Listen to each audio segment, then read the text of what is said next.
Bonjour à tous, je m'appelle Alexandre Mesrec et je suis tarologue, cartomancien, designer de cartes, donc j'ai fait pas mal d'oracles, de tarot et de jeux que j'ai créés et édités. Et voilà, en fait, c'est ma première vidéo que je fais en français sur le normand, car si vous êtes habitué à ma chaîne, vous verrez que la plupart de mes vidéos sont en anglais. Et j'ai eu pas mal de demandes de personnes qui voulaient vraiment avoir des informations sur le normand, euh, sur l'histoire du Lenormand, comment ça fonctionne, pourquoi le Lenormand et pas le tarot de Marseille. Donc, on va discuter un peu de tout ça. Donc, j'ai commencé à interpréter les cartes quand j'avais 12 ans. Mon premier jeu Lenormand m'a été offert par mon oncle qui était parti en Belgique. Et j'avais demandé un tarot de Marseille, mais il m'a amené un petit Lenormand, celui qui est publié par Cartamundi. Donc c'est le jeu de Bonaventure de Mademoiselle Lenormand. Et j'ai commencé à travailler avec ce jeu, pas avec beaucoup de foi, certes, parce que je l'ai trouvé un peu enfantin et un peu trop facile à manipuler. Le concept était assez facile et assez naïf en même temps. Donc j'ai commencé à utiliser ce jeu et j'ai eu des résultats extraordinaires. Il m'a suivi pendant beaucoup d'années maintenant et j'ai pu créer mes propres Lenormand. J'ai donné pas mal d'ateliers, de cours, de classes sur le petit Lenormand. Je suis en train d'écrire un livre aussi sur le petit Lenormand qui sera bientôt disponible, qui sera bientôt publié. Et c'est quelque chose que j'adore. Et j'adore partager ma passion et aussi pour inspirer les gens en fait par le travail que je fais. Donc le petit Lenormand est un petit jeu de 36 cartes. Et sur chaque carte, vous allez voir qu'il y a un chiffre, le numéro de la carte, ainsi que la carte à jouer associée et le symbole. Donc traditionnellement, Mademoiselle Lenormand, qui a bien sûr, elle n'a jamais utilisé et n'a jamais créé ce tarot, même si beaucoup de personnes pensent que c'est Mademoiselle Lenormand elle-même qui l'a fait. Au fait, le petit Lenormand a apparu quelques années après la mort de Mademoiselle Lenormand, et pour des raisons commerciaux, on a baptisé ce jeu le jeu de Mademoiselle Lenormand, pour lui donner un peu plus d'importance et que les gens soient vraiment inspirés, parce que Mademoiselle Lenormand était une voyante extraordinaire, elle a prédit pas mal de choses et on la connaît très bien en France. Et l'origine du petit Lenormand nous vient d'Allemagne, hein, du jeu qu'on pourrait traduire comme le jeu du destin. Et ce jeu réunit 36 cartes. 36 cartes qui sont associées à un jeu de piquet, mais pas le jeu traditionnel qu'on trouve partout en France, hein. C'est un jeu de piquet avec les 6 qui sont additionnés, qui nous donnent 36 cartes. Et vous allez voir que dans chaque image de ce jeu, il y a ces cartes. Et ces cartes aussi nous donnent des informations sur le tirage. Ce que nous allons faire aujourd'hui, c'est je vais vous donner la signification de chaque carte, ok? Sur chaque carte, leur interprétation générale, en sachant qu'une carte peut avoir une ou plusieurs significations. Et il faut comprendre que le jeu du petit Lenormand ne se lit jamais seul. On n'interprète jamais une carte toute seule, isolée. On l'interprète en groupe, par paire, par 3 cartes, 5 cartes, 7, 9, 13, ou le grand tableau, où toutes les cartes du jeu sont utilisées. Donc c'est ce rapprochement, ce groupement, cette interaction entre les cartes qui nous permettent d'avoir des informations précises. Et le petit Lenormand est fabuleux quand vous voulez faire des prédictions sur le court terme. Contrairement au tarot, qui est plus ou moins, qui donne des notions sur le futur plus éloigné, et les oracles qui donnent des prédictions plus ou moins, on va dire, pour vous aider à vivre plus paisiblement, avec la zénitude, la plénitude. Le petit Lenormand, lui, il est direct. D'accord? C'est le jeu qui vous dira que votre mari vous trompe, ou que votre fille est amoureuse et qu'elle a un petit copain, ou que votre fils a commencé à fumer des cigarettes, ou que vous allez trouver une fabuleuse somme d'argent, ou vous serez invité à un mariage. Donc, ce qui est bien avec ce jeu, c'est qu'il est terre à terre. On obtient des interprétations extraordinaires. Le jeu que je vais vous présenter ici, c'est le Normand classique que j'ai créé. Et ce jeu, au fait, réunit des images, des scènes, des costumes des années 1790. Donc, c'était l'ère où Mademoiselle Lenormand était plus ou moins occupée dans ses divinations. Donc, si elle était là aujourd'hui, elle aurait pu se reconnaître ou reconnaître le temps qu'elle a vécu, l'époque qu'elle a vécue à travers ses cartes. Donc, on commence pardon, par la première carte qui est le cavalier ou le messager. Alors, cette carte vous parle de nouvelles, de messages, de visites inattendues, de mouvements, de choses qui arrivent rapidement, mais qui est simplement de passage. Le cavalier ne reste jamais longtemps. Le cavalier peut représenter un facteur, une personne ou un flirt, quelque chose qui est éphémère au fait, éphémère. Et le cavalier dans votre jeu est une carte d'action. D'accord? Ça montre la rapidité, ça montre les choses avancent et évoluent plus ou moins bien. C'est une carte qui est neutre, car elle est influencée par les autres cartes qui sont autour. Donc, si vous avez des cartes positives, comme par exemple, si vous avez le cavalier et la cigogne, on vous annoncera que quelqu'un attend un enfant ou quelqu'un déménage. Si vous avez le cavalier et le serpent, cela annonce des ennuis, peut-être avec une femme brune ou une personne qui s'oppose à vous. Donc, première carte du jeu. La deuxième carte, c'est le trèfle. Donc, le trèfle est signe, comme vous le savez, de chance, de bonheur, de réussite, de petite réussite. Et c'est une carte qui est très positive. La seule carte qui peut détruire l'aspect difficile du trèfle, c'est les nuages. Car elle va assombrir un peu le côté positif de cette carte. C'est aussi une carte qui parle de jeu de hasard, de tenter votre chance ou de tester votre chance. La troisième carte du jeu est nommée le vaisseau ou le bateau ou le navire. Le bateau est une carte de mouvement, ça parle de voyage, ça parle d'héritage, ça parle aussi d'un moyen de transport. Souvent, elle peut représenter votre voiture. Quand vous avez le vaisseau dans votre jeu, cela peut démontrer un temps de changement, de renouveau, de déplacement, où vous allez faire un voyage. Et des cartes autour vous diront où vous allez, pour combien de temps et à quelle distance. C'est une carte qui est bien sûr neutre, car les autres cartes vont l'influencer de façon négative ou positive. La maison, donc la maison représente votre foyer, où vous habitez, votre famille, votre intimité. Elle peut aussi démontrer un bien, un bien foncier, une maison à la campagne, ou un héritage que vous avez de la famille. C'est une carte qui est plus ou moins positive, mais aussi neutre, dépendant des cartes qui l'entourent. La prochaine carte est l'arbre. L'arbre est une carte qui parle de santé.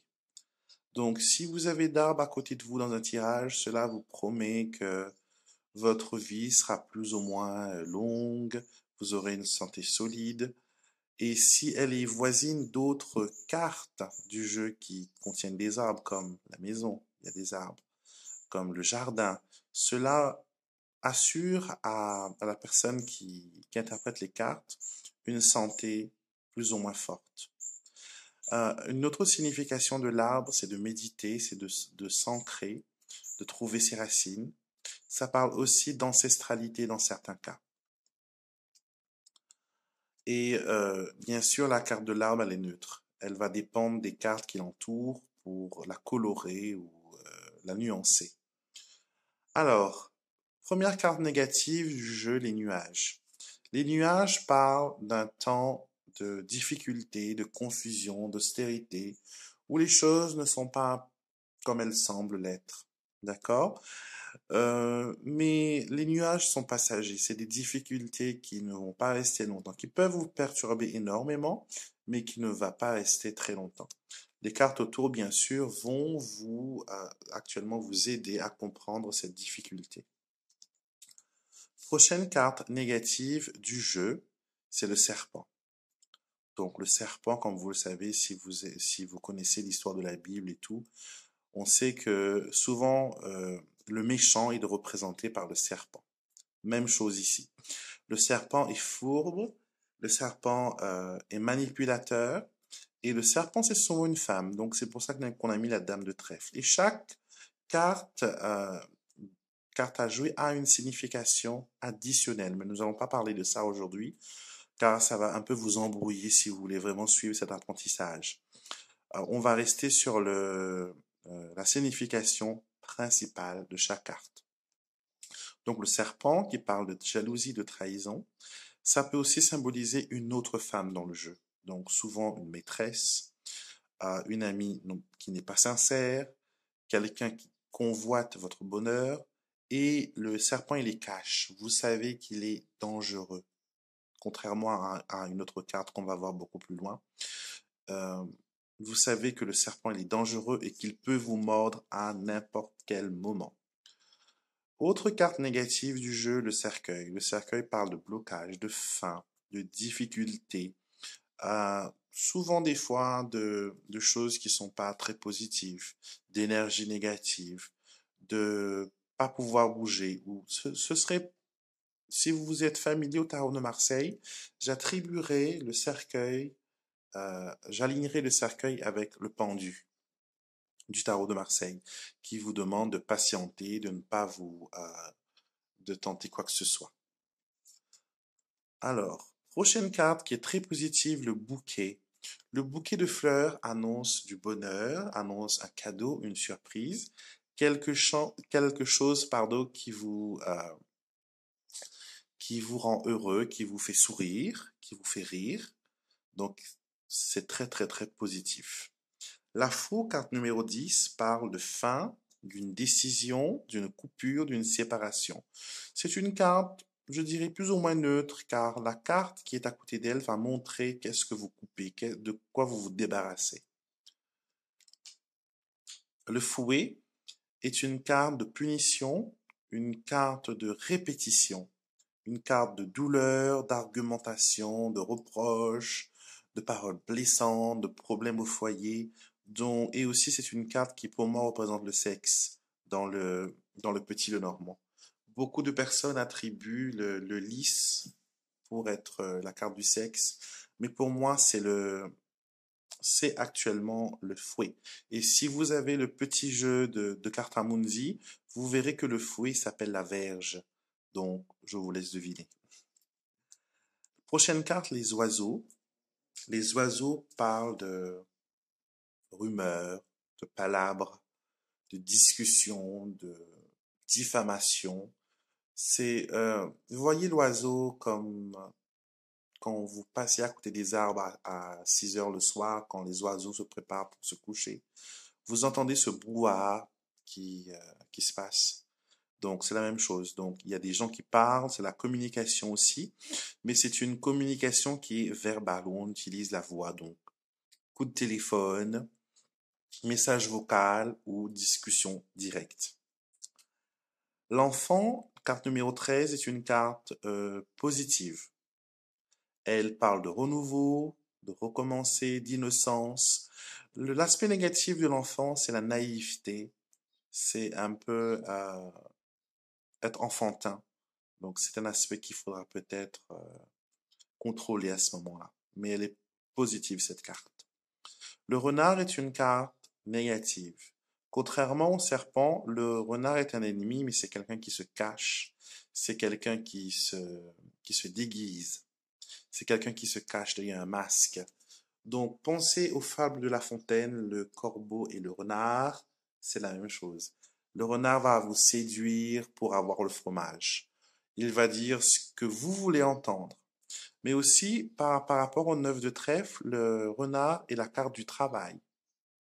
Donc il y a des associations de cartomancie qui se mélangent dans ce jeu, et d'où est la beauté, la diversité de ce jeu aussi. L'ours. Donc l'ours, premièrement, elle parle de finances, d'argent, 10 de trèfle, bien sûr, cartomancie française, et elle parle aussi de force, de protection. Avec des cartes négatives, l'ours peut devenir brutal, agressif, ou paresseux, ou glouton en même temps. Donc, dépendant des cartes qui vont l'entourer, votre ours sera plus ou moins positive ou négative. L'étoile est une carte très positive car elle représente vos rêves, vos aspirations, ce que vous voulez voir se réaliser. C'est un signe d'espoir. Elle vous donne la direction et elle pointe toujours vers la bonne direction. Donc, faites confiance à votre bonne étoile.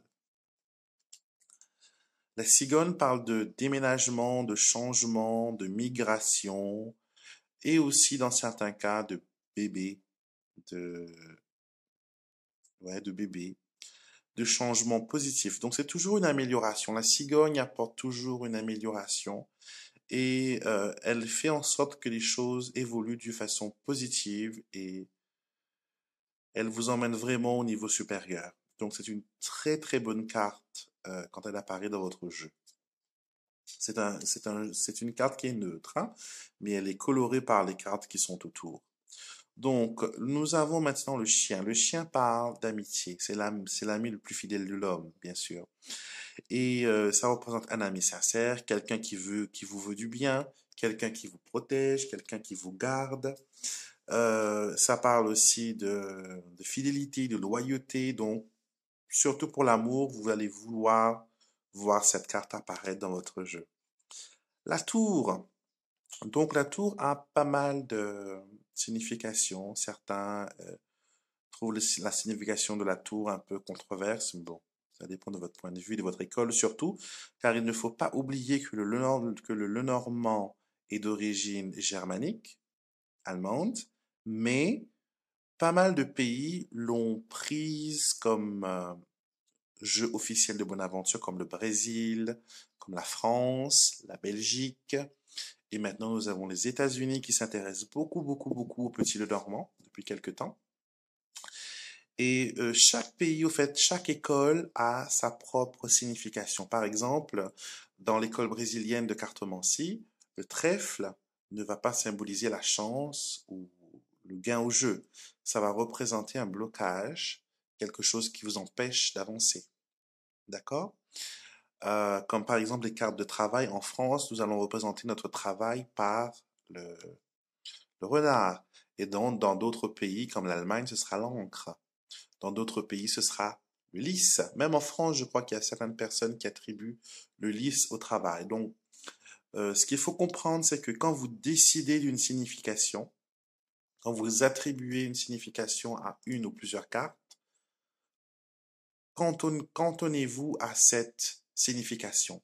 C'est-à-dire, si pour vous, par exemple, l'étoile représente la bonne direction et l'intuition, restez sur cette signification. Même si d'autres personnes vous disent non, normalement, les étoiles, c'est plus les rêves, c'est plus devenir une star ou je ne sais pas quelle autre interprétation. Moi, je dis que vous restez cantonné à votre interprétation et vous allez voir que peu importe les cartes qui sortent, vous aurez toujours la bonne information. Choisissez un système, choisissez une école. Moi, c'est la française, bien sûr. Je vis en France, je parle français, j'ai appris le petit Lenormand en français, donc je ne vais jamais changer la signification de mes cartes. Je ne vais pas adopter une école germanique ou une école brésilienne ou une école portugaise. Je reste sur la signification que j'ai attribuée. Et au fil du temps, vous allez voir que plus vous interprétez des cartes, plus vous travaillez avec elles, plus vous avez comment dire, de facilité à retenir et à comprendre ce jeu magnifique. Donc, je vais vous laisser avec cette première partie pour aujourd'hui et je vais vous retrouver dans une prochaine vidéo où je vous donnerai la signification des autres cartes. Je vous souhaite une très bonne journée et à très bientôt. Au revoir.